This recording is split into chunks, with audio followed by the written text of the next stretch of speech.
Hello, and welcome to the Social Small Talk.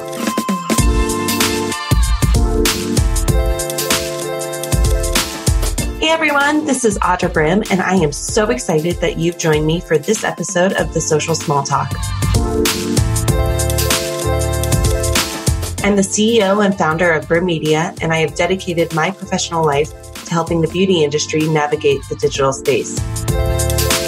I believe that everyone can succeed if we learn from each other. That's why I'm here bringing ideas and information that can help you navigate the noisy digital marketing space.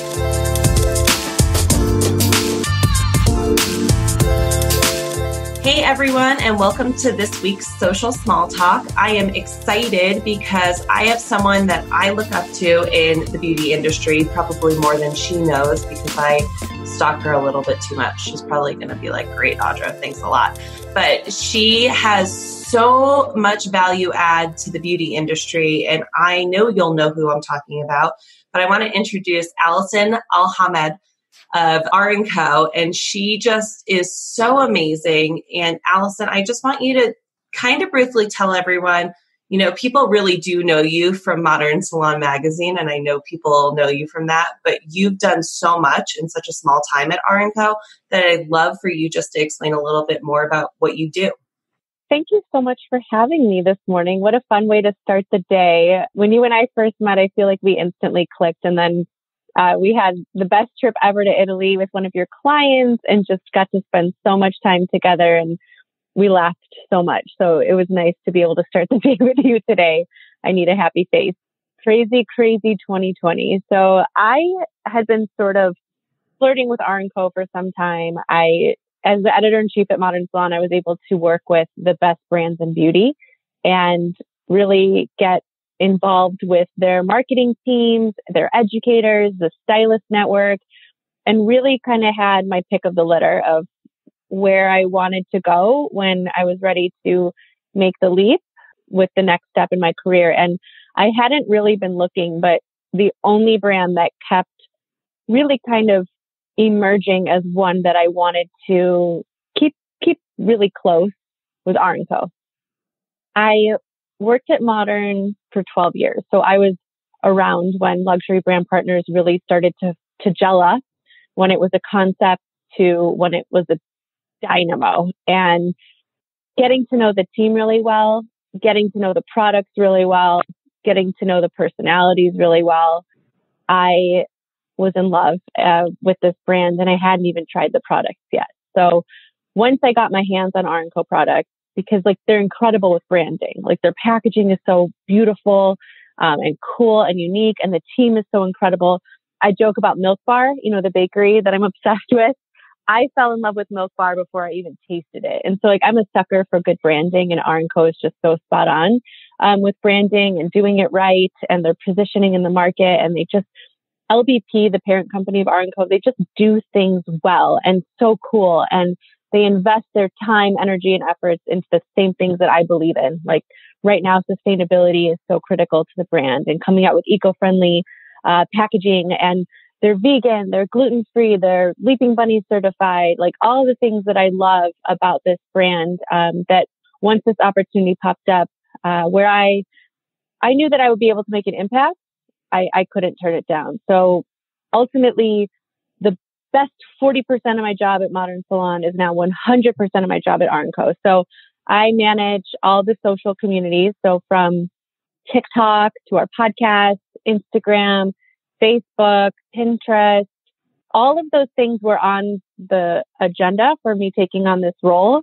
But then my first day, I think, was March 4th.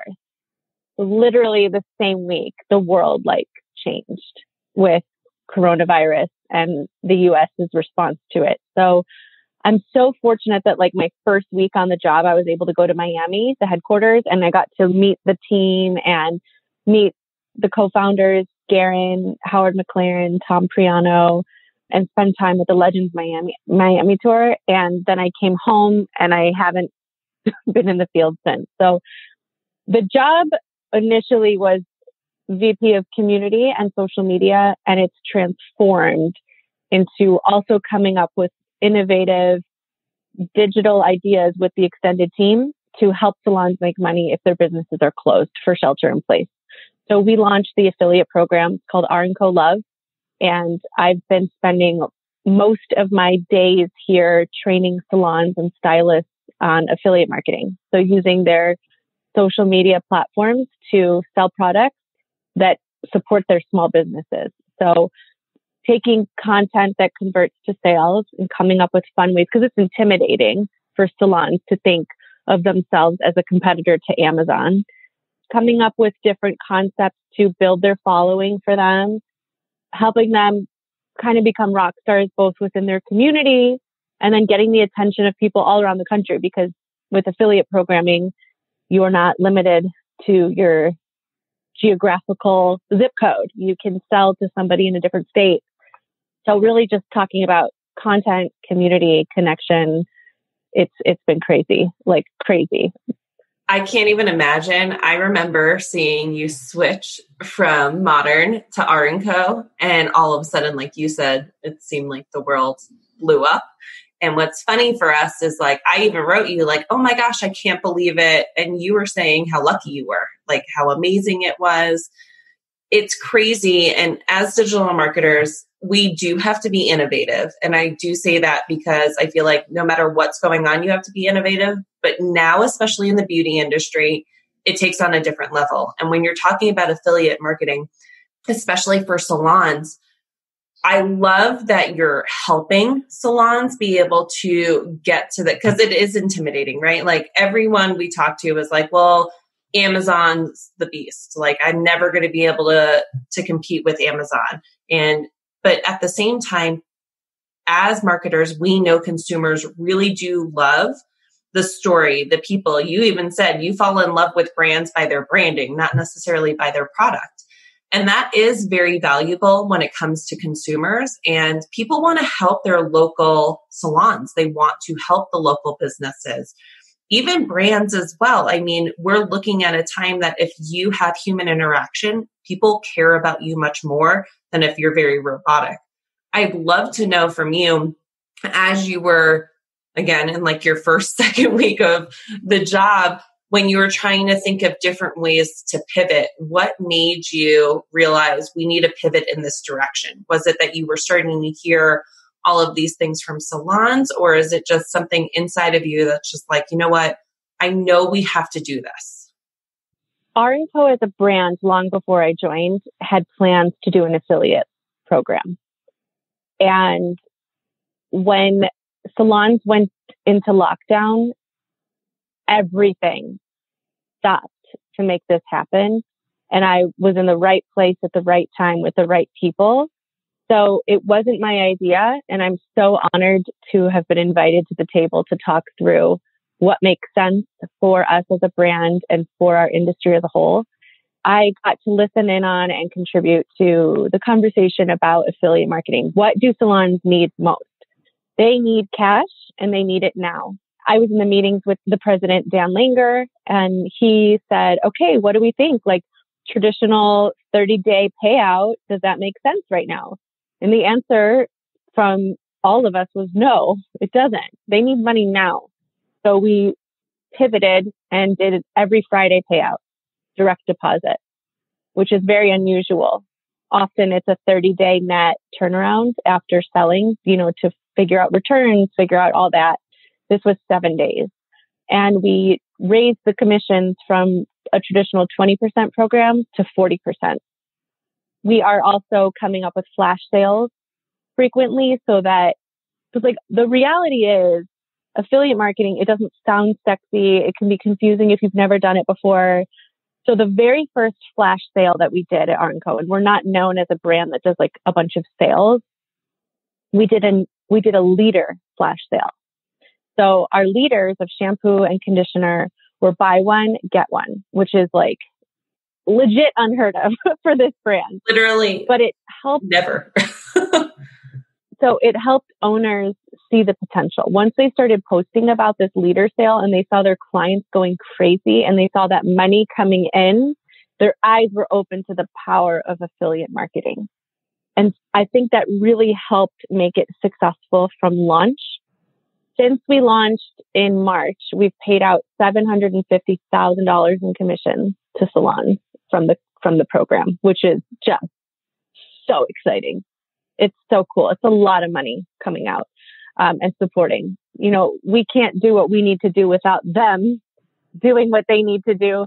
So it's this great cycle of support, and it's been awesome. So since launch, we've developed several other programs that complement the affiliate program with support for the salon network. One is a private R&Co Love Instagram community where people can go to the page and literally screenshot the pictures we post with the captions pre-written and post it to their page, because I'm learning how much time salon owners and stylists are spending writing captions, and they're like, it's a little intimidating if you're not a wordsmith.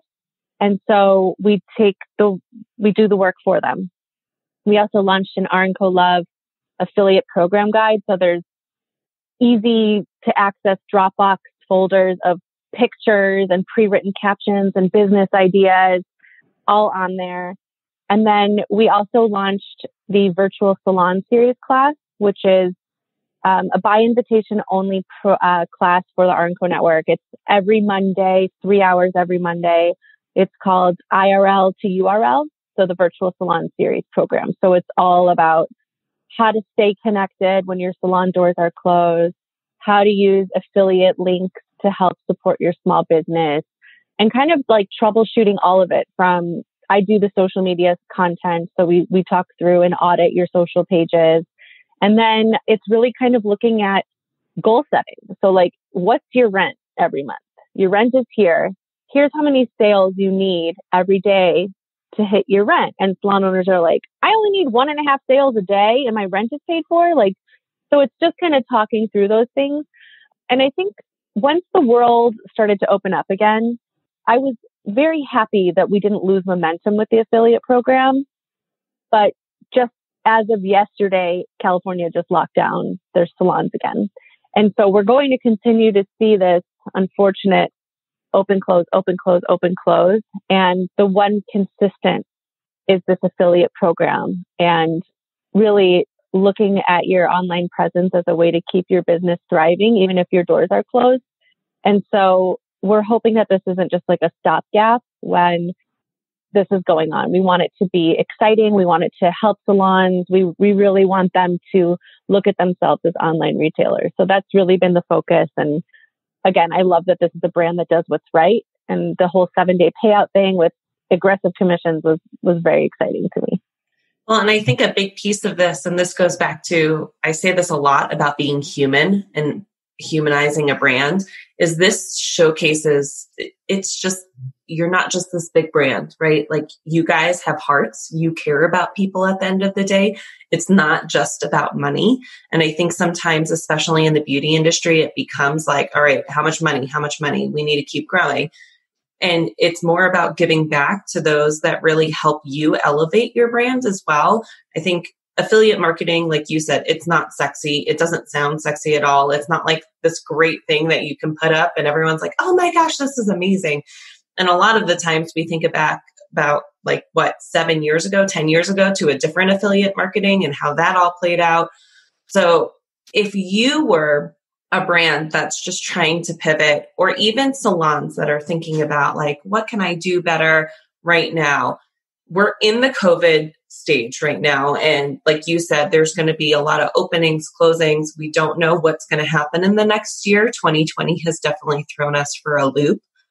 What would you say to them if they're thinking about affiliate marketing and like how to take that next step to really help other people, help salons, help boutiques, stuff like that? Because it's not, in the beauty industry, like, it does encompass so much. It's not just like salons, which do need the help a lot. There's the boutiques out there as well that are really struggling, trying to figure out how they're going to pay rent. I think it's perfect for the goal setting. But if they're just sitting there thinking as a brand, where should I start? What in affiliate marketing will actually help me elevate to help other people? What would you say? I think that there's this immediate response to want to go big and like partner with an influencer. And I feel like that's a misstep, especially for a smaller brand. Influencers are incredible, almost like running a full page ad in a magazine. Like they have an audience. But the reality is, once your following gets big, you are being courted by every company under the sun. So as a small brand, what can you offer that influencer to be loyal to you? Loyal enough where people see Audra and they know Audra uses this hair care brand or this skincare brand or this tanning lotion or this eyelash. Like it needs to become a part of who they are and their personal brand. Take someone like me. I don't have a huge following. It's petite, but it's powerful. It's the right following for my personal brand. But I've chosen to write about Milk Bar, right? And when you think of Milk Bar, you think of Alison. But if Milk Bar were to partner with some chef, baker, someone with like 200,000 followers, they're probably hawking different pastries left and right. I don't get paid by Milk Bar. I just like being affiliated with Milk Bar.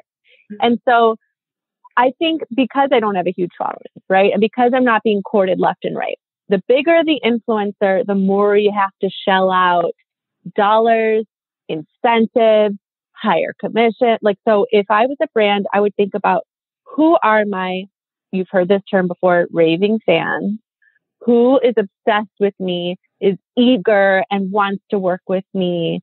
I want to reward them with freebies. So like, let's say you're a mascara brand.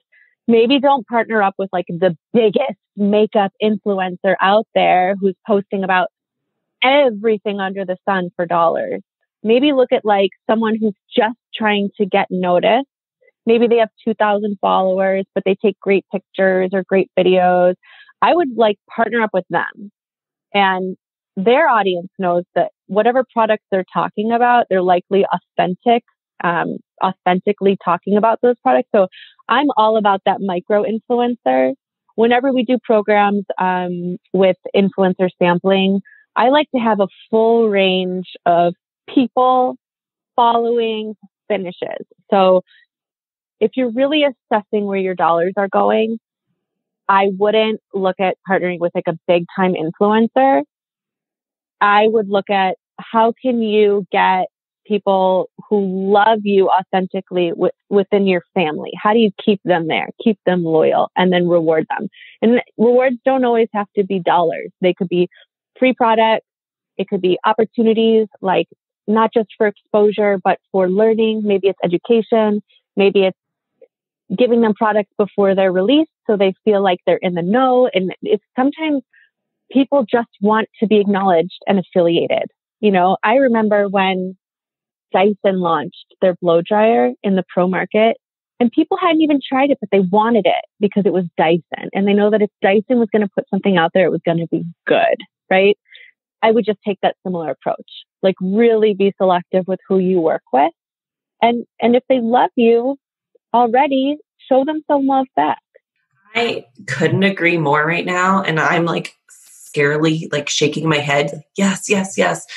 We see more success with micro influencers. And this isn't to say that bigger influencers don't work. So it's not that, but we do see more success in the micro influencers. And it goes back to authenticity. People, consumers, talk to your friends, right? Like your friends buy because either you or their friends or their neighbor has recommended something usually. And you want that 2,000 follower person that is connected like a friend to those 2,000 people. I tell everyone you would rather have 1,500 people buying from you off of a $2,000 or a 2,000 follower account rather than like 5 people from a huge influencer. And then you try to figure out, well, how come I didn't see any ROI off of this? And I agree with you a lot, which is I actually tried to not spend dollars on influencers. I try to find exactly what you said, which is experiences, products, linking them to maybe we tend to partner right now, at least what's happening is a lot on TikTok. And the moms all went there. and there's a lot of micro influencers on there. And the moms there are shouting off the rooftop about products that they love, even without doing anything, but they're trying to elevate something in their life. So we try to figure out what that is and really help them. And it goes back to, we want to be better people and make not just the brand better, but actual people better. So how can we help elevate each other rather than just thinking about how much money can I throw at you and how much money can you get me back? It's all about like an actual everlasting relationship. And we really want to make that relationship, because I would rather have a partnership that lasts for 10 years than like 3 months and they're sitting there going, all right, where's my next paycheck? And it's like, wait, we're trying to actually act like you're in house with us. We want you to feel like you're part of our team, not just you're stranded on this island hoping that maybe someone will reach out to you. Because we hear that a lot from micro influencers, like, oh, I really loved partnering with so-and-so, but I never heard back from them after a month. And it's like, oh, like maybe there wasn't a value there. What is the value that you're looking for and what do we need as well? And it's being very honest about what you're looking for, right? I think we've seen this a lot, especially in 2020 with digital marketing changing so much. Like, let's be real, last year and even the year before that, influencers were the hottest thing that I think most people were talking about. And it was influencer events and how to do that. And clearly that's not happening right now. I mean, Alison and I are both sitting in our homes with our kids probably yelling somewhere. And the events aren't happening as much. But when it comes to a digital community, like you said, that Instagram community really helping people out, how do you feel like brands can elevate that community a lot more online now that we're in 2020 in COVID? And even when COVID ends, and let's knock on wood because it's going to happen, even when it ends, we are changing the way we're going to look at things after 2020, after 2021.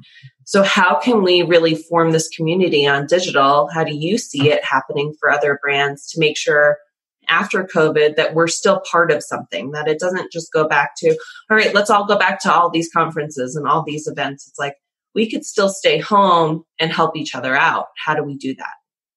You know, it's crazy. Just this morning, I was organizing my apps on my phone, and I literally moved off American Taxi and American Airlines from my home screen all the way to the back and moved my favorite Instagram apps forward so that it was easier for me to find them, because the reality is that's just taking up real estate on my homepage and I didn't even really feel sad about it. It's crazy to go from traveling every 10 days or so to come to a screeching halt. And I think any marketer, any real person in this beauty industry is going through that right now, because we are an industry that loves in-person events and loves connecting in real life, because we're so saturated with advertising and saturated with paid content, and we love influencers. So it's constant ads. But when you're in real life at an event, like there's something really like powerful there about the in-person. And so it's the same relationship with stylists and their clients and salons and their clients. Like it's that real life appointment moment, that connection. So if that can't happen, what can you do? And so we keep telling our network of salons and stylists, connect with your clients. Here are all the ways you can stay connected. Instagram, direct message, public comments, private conversations, pick up the phone, send the email, like have a WhatsApp group for your curly girls and talk about curl products here. Like do this, tutorials, do this. Get on the phone and connect. And what's crazy is like we as a brand at R&Co started taking our own advice. So we're doing way more Zoom calls, way more picking up the phone, way more intimate coaching sessions with social and content that converts to sales, and way more of these things that like we used to only do if we really got on an airplane. Of course, the sales team and the account consultants, they're doing those things all the time. But the reality is when a stylist or a salon owner can connect with the president of the brand they carry in their salon, they feel heard, they feel recognized, they feel valued, and they feel like they're contributing to where a program might evolve to. So the advice I would give is get connected with those that are connecting to you with this. It feels like I'm having eye contact with you right now, Audra, and you're in a totally different state and totally different time zone. But I feel like I was with you when we used to say our conversations were like, you have to come to Colorado. Like, oh, I can't wait to see Chicago. Like, oh, maybe next time. We don't have to wait. We can literally do it right now. I have sweatpants on. Like, I'm cool with this, you know? So I think it's important to just have eye contact with people, give them the opportunity to provide feedback. Quite honestly, the best successes of the affiliate program have come from feedback from those using it.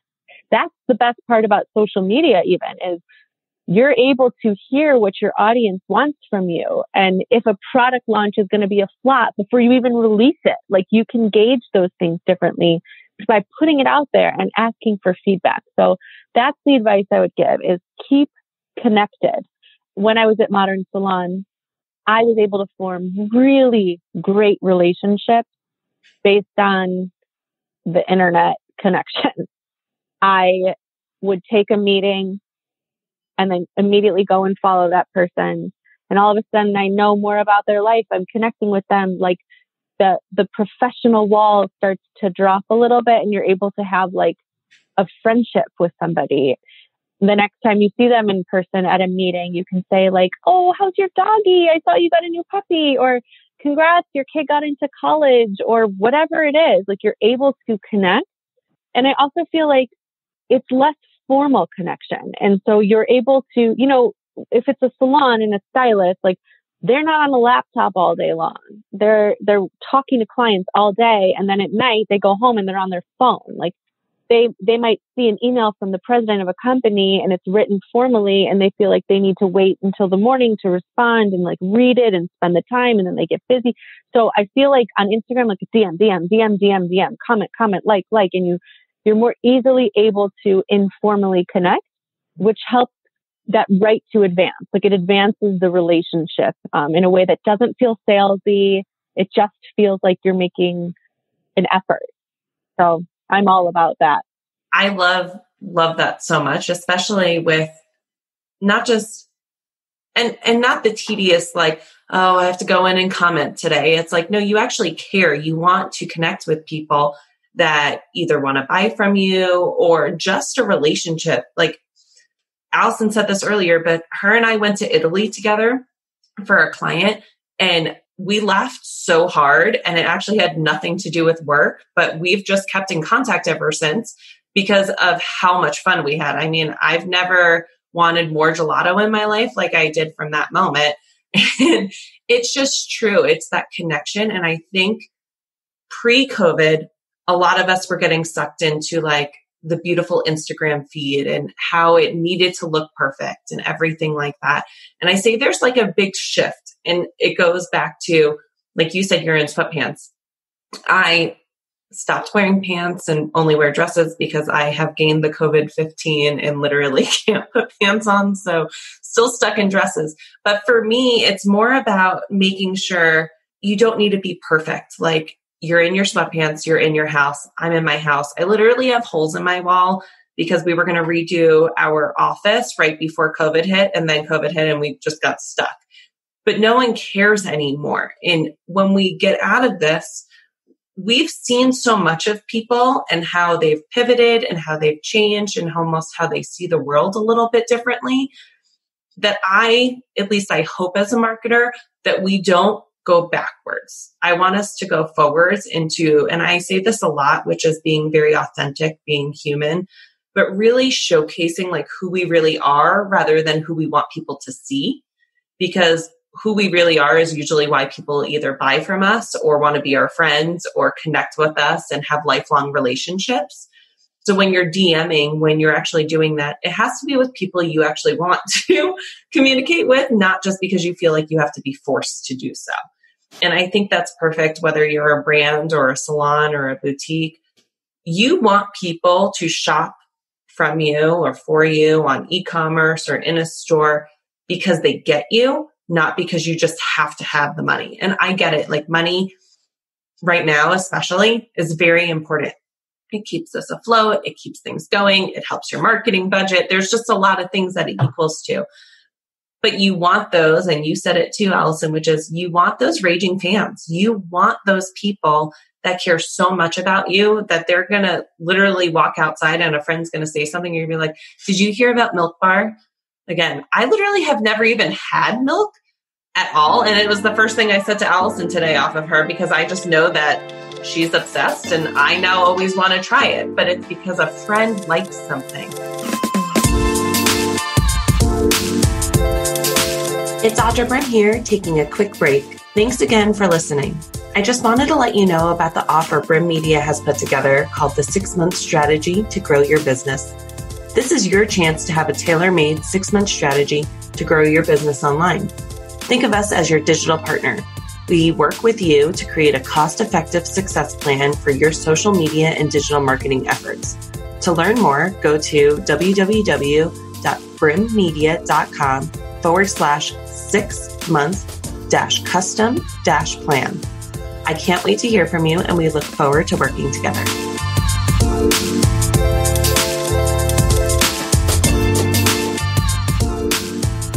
The big piece to this that I think brands do have a hard time with is, okay, so you DM, you comment. How do you get people off of social media and into, whether that's an email list, email marketing, drip campaign, or more human, more of like an actual like phone call and stuff like that? How do you feel like people can do better to not just keep every one of their fans just stuck on social? Because I think what we're seeing, and I can say this perfectly because of what's happening with TikTok, you can grow your following.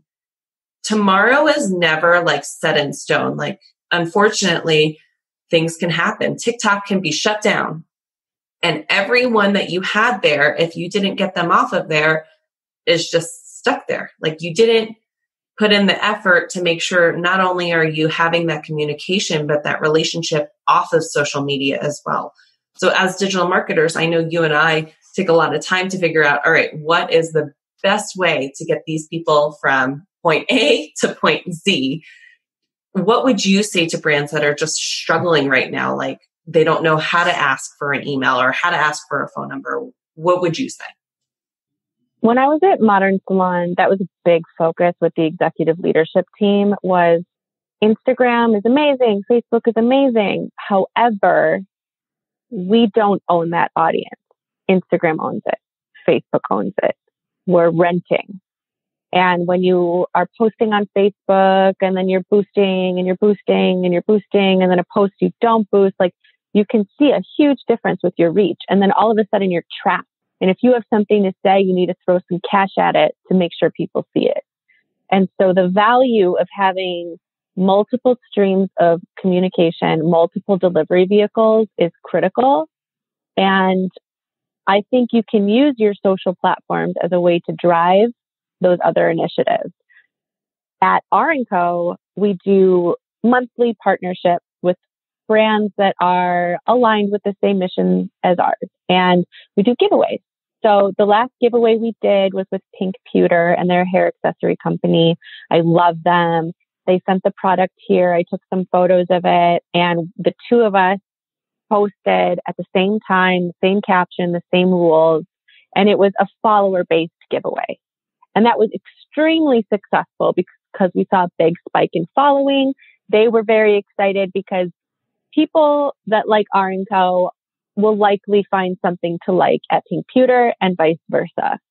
Our next partnership is an email-based campaign.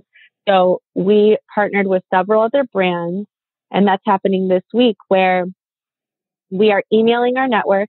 We're at the same time doing an Instagram post. At the same time, we're doing X, Y, Z. So it's like multiple delivery vehicles. And to enter, it's an email entry. So it's a multi-pronged entry, but it starts with email so that we're able to collect email addresses. We partnered with a brand, and we're going to share those with all the right and compliance rules with like sharing that information. So I think using your social platforms, maybe do something that's like going to incentivize people, like a giveaway. And to enter, you have to enter your email address. So when I was at Modern, we used to do different contests. It's really easy to do a hashtag contest where you're like, use this hashtag to entry, but you don't learn anything about the people entering. So what we would do is we would have a URL that they had to click on to enter their photo, And then they would have to tell us a little bit about themselves. And then at the very end, we had them answer like 3 or 4 questions so that we've got a little bit of data on them. Are you an independent stylist? Are you a commissioned stylist? What are your 3 best-selling retail lines? What are your 3 favorite color lines? Like, depending on what our goal was for that contest. So we not only got entries, we not only got emails, we not only got the buzz, but then we also got data. And so those were extremely successful. And you might not get as many entries, but they were quality. I think if you have like a multi-pronged entry process, you really kind of filter through the noise and get to the people that are really ultimately going to be the people you want to attract anyway. Yeah, I think that's perfect. And you're talking about all these different streams, like you said. And for me, when we think about different streams, I think a lot of people get hung up on right now, not just email marketing, but on the organic side and then the paid side. And I think brands especially, it's noisy, right? Like we all know how noisy social media has become, especially on the paid side. Like we just know, Alison and I were talking about what a great month June was and how different things are. Things just change on a moment's notice. And I tell this all the time, which is after any given phone call, I guarantee something has changed on social media as soon as I get off of it that I have to figure out and learn and change something else, whether that's what's going to get approved, what's not going to get approved, why some people are clicking and not clicking, right? When you look at the delivery of organic social media and paid social media, especially if a brand is looking at where their dollars should go, what would you say has worked, whether it's in the past and maybe what hasn't worked for you when it comes to putting money out there, at least on social? Well, we only know what we know. And what I know is that in past experiences, boosting on the regular with Facebook is both beneficial because you can hyper target your content. So like if you're trying to talk about an event that you're going to have, you can say like, well, this is my key demographic. It's in Florida. So I'm going to add in Miami, South Beach, Fort Lauderdale, Coral Gables. Like you can really target location. You can really strategically pick your age range that you want to target, the male, female. You can pick their interests. You could put like, if it's a hairdresser event, maybe you're listing Cosmoprof, Salon Centric, Modern Salon, Behind the Chair, and like whatever their interests are. But there is definitely a punishment if you don't boost. Huge drops in reach and engagement. And so if you're boosting on the regular, you are going to fall into that trap. I imagine where everything needs to get boosted. At Modern, we never really boosted editorial. It was only paid content. And on Instagram, we never boosted and always had such high engagement, such high consistent engagement, such high reach, such high impressions. And like we would boost when things needed a little bit more love, but we never really were punished with engagement and reach. At R&Co, we very rarely boost anything on either platform, and our engagement continues to be really high. And it could be higher through boosting if we just had this event actually, which is so crazy because it's COVID is going on and we were able to pivot our digital education. And we had an in-person event yesterday in Miami at a drive-in theater. So it was a social yet physically distant evening of inspiration, education, and entertainment, all from the safety of your own vehicle. So we boosted that event and we got, great returns. We hit our goal number of who we wanted to attend and it was awesome. And we can talk about that if you'd like. But I think you really have to pick and choose and don't fall into the trap of boosting absolutely everything. I mean, here's the thing is like, I think this is a huge fun fact for everyone too, which is there's the organic piece, which is your content, your image goes up on the feed. It looks pretty, great, has good hashtags. What I tell people and what I think you're getting to as well right now, which is boosting has changed. And I actually don't recommend boosting unless it's like you said, where it's a post about an event or something like that. What we do and what we love to do, especially for our clients, is be able to do an ad that's specifically focused on, especially when it comes to e-commerce, is making sure that you're driving sales to a certain point. And it has nothing to do with the posts. Posts should be engaging and be able to be reshared, talked about, whether that's consumer, whether that's salons, whether that's boutiques, whether that's anything, right? You want them to have your content so that they are, again, your raving fans. What you said, Alison, perfectly, which is you want your affiliates to be able to take those pictures, have the captions, and go post it everywhere. That's what organic is meant for. It's meant for it to be able to be reshared and talked about and create a conversation. When I talk about paid, a lot of the time it's all about, and I think this is where a fun misconception is, brand awareness is very organic. Paid on the advertising side, not boosting, but on the advertising side, I would say is much more on your sales cycle, is about really keying in, and it could be events as well. It just depends on your goals. So this goes back to making sure you're setting yourself up for success. You're setting goals and really diving into, okay, what is my target audience? Who's the demographic I want to go after? And then where do I want to send it to? So is it Instagram, or is it that I want them to be on my website so that I can retarget them for many different reasons, whether that's sales, whether that's helping them go into salons. Maybe that's actually helping your affiliate marketing program. You can actually just target salon owners that have gone to your website and be able to really segment it out. I think what we're coming to right now is that people get so hung up on how their organic looks that they forget that there's this separate piece.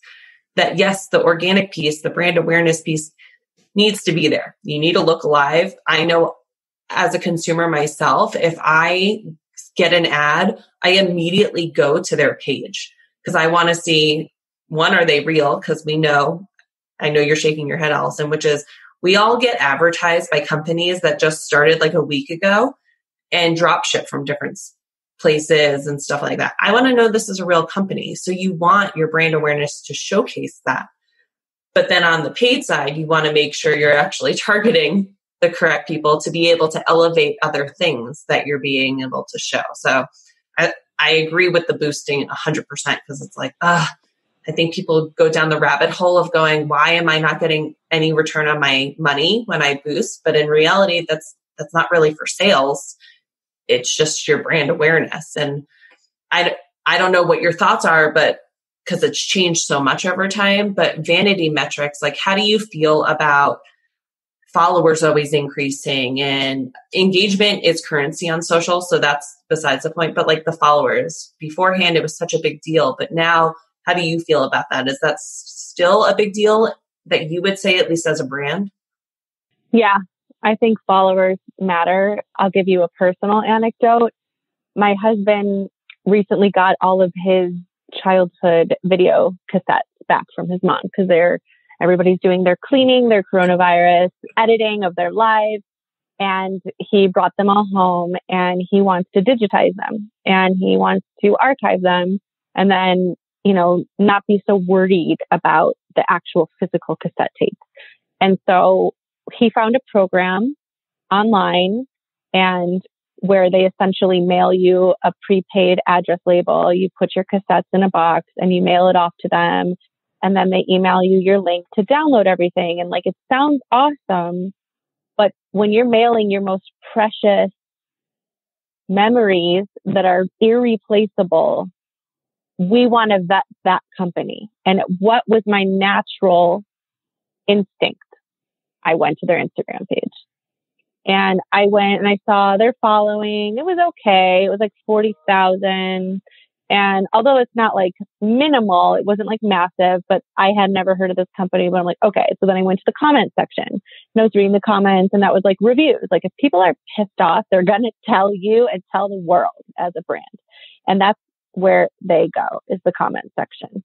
So there were pretty decent comments in there and it made me feel comfortable. But I will say I went a little deeper. And there was one comment that popped up from somebody. And they're like, hey, I just wanted to know if anyone's ever used this brand to send in their cassette tapes. And someone else commented 2 weeks later, yeah, I haven't, but I'm looking into it. Their lack of a social presence makes me really skeptical.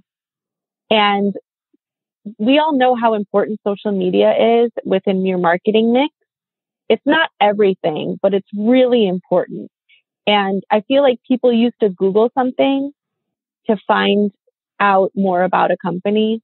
And now I feel like they go to Instagram, and that following count is factored into your overall value, your overall credibility, your overall currency, your overall everything. It's not the most important thing, because a local ice cream shop with 10,000 followers means a lot more to me than like a local ice cream shop trying to get to 100,000 followers. Unless they're doing some kind of like online ordering, it doesn't make sense.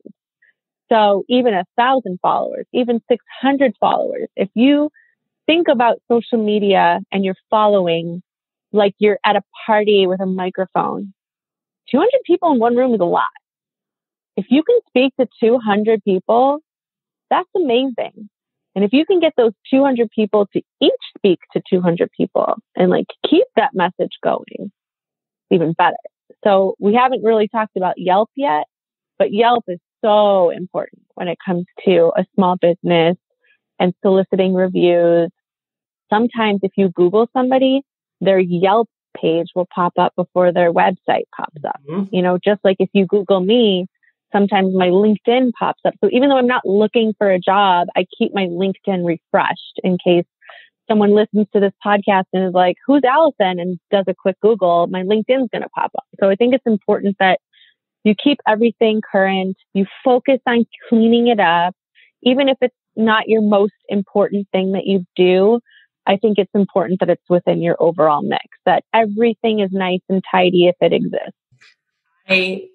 There's so much to this that I know you and I could talk for like hours, and I would love to have you back on because I think what you talk about is just amazing. And we all can learn so much from you, from the things that you've done super well. And we all make mistakes. I'm kind of putting you on the spot, so just know that. What is the one mistake you wish you could go back to and just like shake yourself and go, don't do that again? When I worked at Modern Salon, we launched a recognition program called the Modern Salon 100. And it was every year we were going to announce our editor's picks. These are the 100 people you need to follow. And then we would do little bios on them.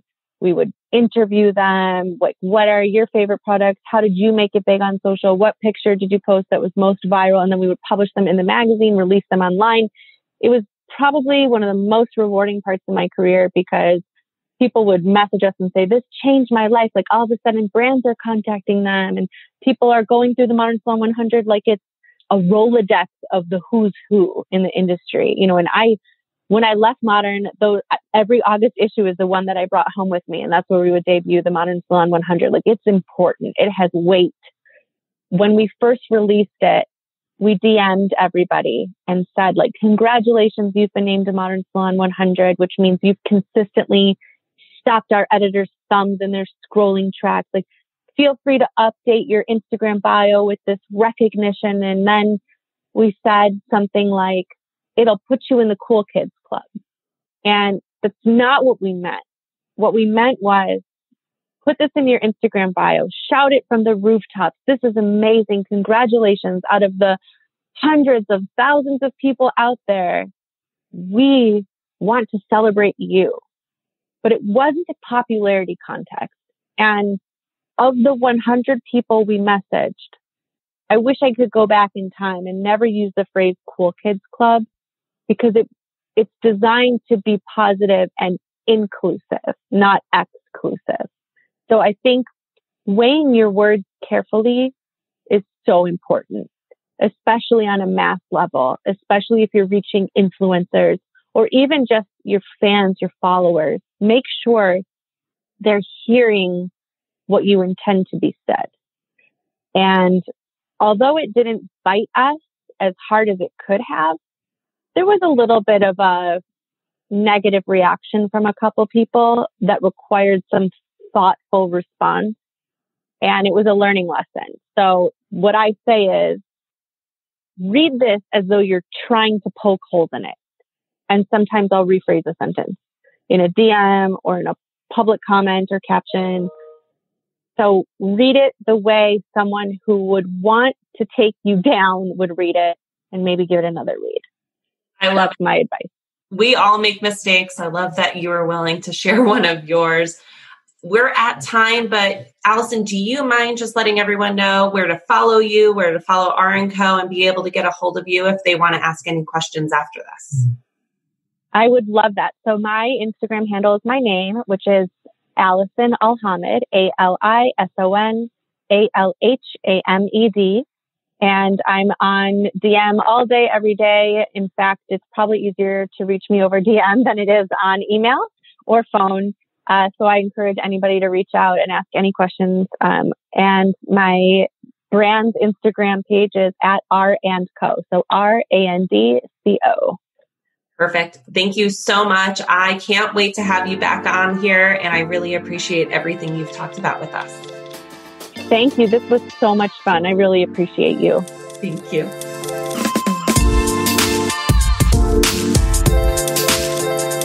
Thanks so much for listening to the Social Small Talk. I hope you enjoyed the episode. Please visit our website at brimmedia.com for more show notes and additional episodes.